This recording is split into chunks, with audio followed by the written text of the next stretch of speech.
WHBF is local for you. This is Local 4 News at 6. Well, this is technically Local 4 News at 6. Of course, we've been on the air nonstop since 5 o'clock this evening as Davenport has been dealing with a flash flood situation when the HESCO barriers gave way at 2nd Street near Pershing. The 2nd Street, Pershing, and Iowa area all basically underwater.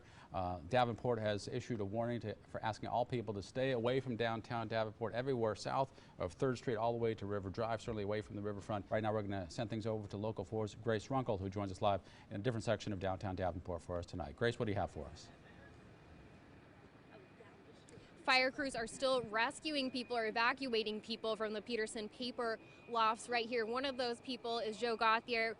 Joe, you said you were home at the time that the breach happened. Tell me, what was that like for you? I was really lucky. I just happened to be looking out the window and I saw people running and I saw some water coming up the side of the street. So I just threw my shoes on, grabbed my keys, and got my car out of the lot. Otherwise, the car would have been sunk underwater. Local 4's Kelly Bowles joins us live from the scene with the latest. Kelly, what can you tell us?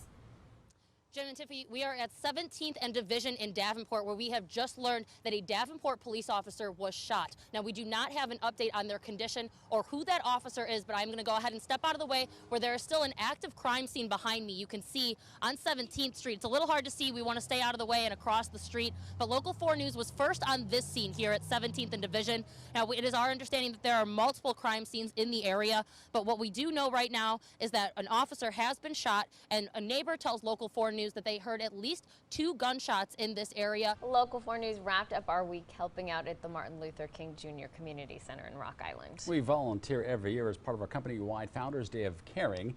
Photojournalist Mike Colon shows us today was full of hard work, competition, and pizza. Kingston is all about providing a variety of programs for a diverse population. We focus on our kids and our families, strengthening our neighborhood and celebrating our cultural diversity. WHBF and KLJB is here doing a great project with us, beautifying our grounds, retilling our rain gardens so that they're actually beautiful and functional, and we have a great new shed out in our parking lot, so we're very excited. How do you ever repay a gift like that? I don't know that it's possible. It all started with a long conversation. She had a lot of questions, which wasn't unusual. A lot of people have a lot of questions. While Gary Thomas didn't think much about it, Janet Pogtol was checking off the boxes if this was something she could do. Talking to my husband, I said, I want to give my kidney to Gary. And I don't know why, but I just felt a great confidence in that. The relationship between the two goes back decades. Janet's husband, Andy, was mentored by Gary when they both worked on the Galesburg Police Department. I just felt very strongly that Gary deserved a kidney, and I felt it was an important thing to do. It would give him quality of life. So she stunned him with an offer. Shocked, flabbergasted. It was my left kidney. So my left kidney went into Gary, and we named the kidney Lefty. It was about over halfway done with a shift, and I just taken my lunch break, and it seemed like a routine, ordinary Friday night, Saturday morning, and then it happened. 309. 305 start that way. 301 or 309. A routine night that turned out to be anything but routine. It's a date that I don't